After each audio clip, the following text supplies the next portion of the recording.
Aqui eu tenho em mãos um problema no qual eu comprimo uma mola por uma distância que eu vou chamar de x0. De forma que x0 é a distância do ponto que eu comprimo a mola até a posição de equilíbrio, ou seja, quando a mola não está sob o efeito de nenhuma força.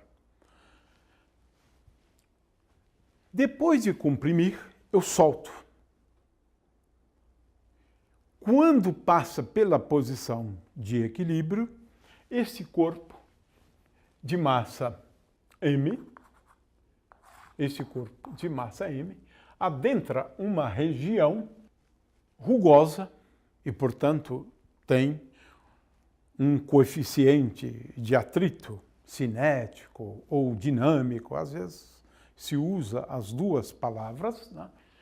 Vamos denominar de μc esse coeficiente de atrito, de forma que, por conta da existência da força de atrito, ele para depois de uma distância que vamos chamar de d. O problema aqui que se coloca é o seguinte: ao iniciar o trecho com atrito, o corpo tem uma velocidade v0, que a gente vai determinar logo em seguida, né? De forma que a primeira coisa que se pede aqui é para calcular o trabalho realizado, né, pela força de atrito. De forma que o trabalho realizado pela força de atrito, quando ele se desloca, digamos, desse ponto A aqui até o ponto B, que para, né, no qual ele para, então o trabalho realizado pela força de atrito, quando ele vai de A até o ponto B, é igual à força de atrito, que é uma força constante, né,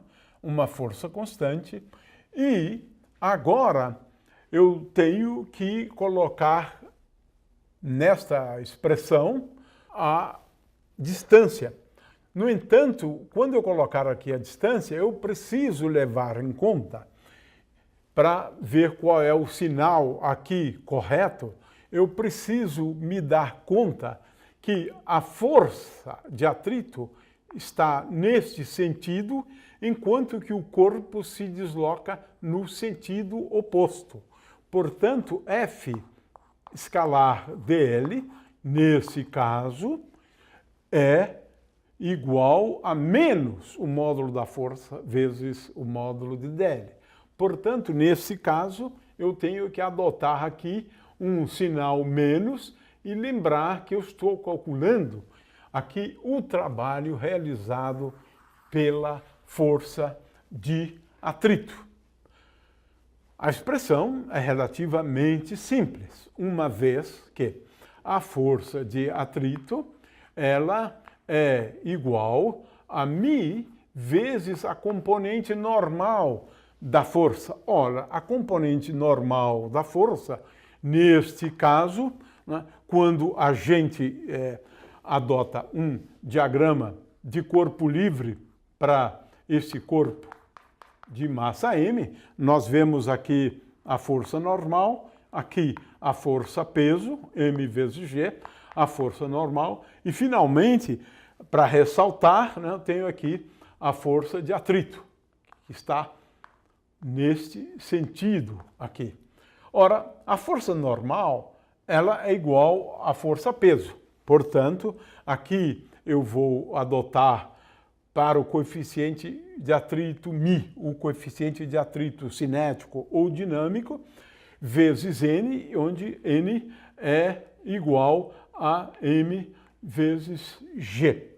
Resumindo, o trabalho realizado pela força de atrito, o trabalho é igual a menos μ índice C que é dado, a massa é dada, vezes G, podemos adotar para G o valor 10, e agora eu preciso também da distância. Tenho aqui o resultado que é bastante geral para o trabalho realizado pela força de atrito quando um corpo se desloca ao longo de um percurso cuja distância é d. Isso aqui é bastante geral. No caso em apreço, nós temos o valor de μc, o de m, g e d. Basta substituir e vamos encontrar menos 67 joules. É uma continha, apenas uma continha, com os dados que temos aí em mãos. Vamos agora à parte B do problema, onde aqui se pretende determinar a energia cinética, ou, se eu quiser, posso também determinar a energia, a velocidade. Mas a velocidade eu posso determinar a partir da energia cinética. Ora, eu quero lembrar, primeiramente, que o trabalho é igual a m vezes v no ponto B ao quadrado sobre 2 menos m vezes v no ponto A, mas o v no ponto A é o que nós chamamos anteriormente de V0, menos V0 ao quadrado sobre 2. É a energia cinética que esse objeto de massa m tinha quando ele se soltou da mola. Portanto, m vezes V0 ao quadrado sobre 2 é energia cinética no ponto A, que é o ponto que inicia o movimento. Ora, qual é a velocidade no ponto B? A velocidade no ponto B, lá no final, quando para, essa velocidade é igual a zero. Portanto, agora eu tenho o seguinte, menos m vezes V0 ao quadrado sobre 2, né?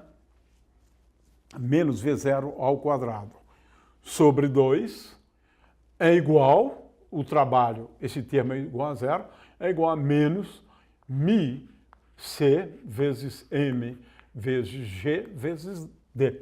Portanto, a energia cinética, m vezes V0 ao quadrado sobre 2, é igual a menos o trabalho. Né? Portanto, é igual a μc vezes m vezes g vezes d e, consequentemente, a energia cinética é, se no caso anterior o trabalho era menos 67 joules, a energia cinética é igual a 67 joules.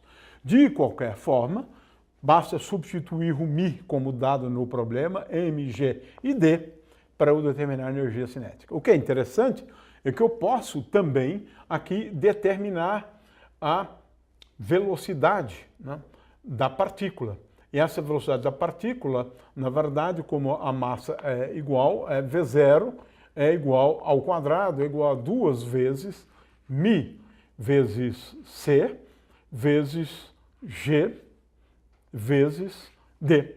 Tenho, portanto, uma expressão para a velocidade inicial da partícula a partir tão somente do coeficiente de atrito g e a distância percorrida. Finalmente, temos aqui agora a questão de determinar o quanto aquela mola fora comprimida, que é aquela distância x0. Ora, para isso, nós agora utilizamos a conservação da energia mecânica. Quando a mola se encontrava comprimida, a energia é é dada ou era dada por... Quando aquela mola se encontrava comprimida, a energia era uma energia puramente sob a forma de energia potencial. Portanto, K vezes x0 ao quadrado, né, dividido por 2. Por quê?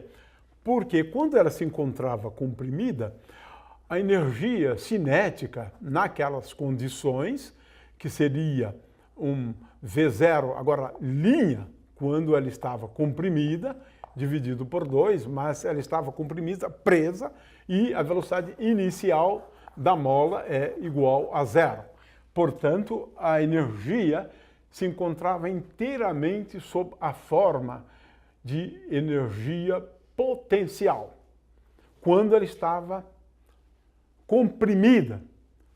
Quando ela passa pela origem, ali nós temos uma situação na qual x é igual a 0 e a energia é energia puramente energia cinética, que é m vezes v0 ao quadrado sobre 2. Ora, portanto, eu tenho que m vezes v0 ao quadrado sobre 2 é igual a k vezes x0 ao quadrado sobre 2.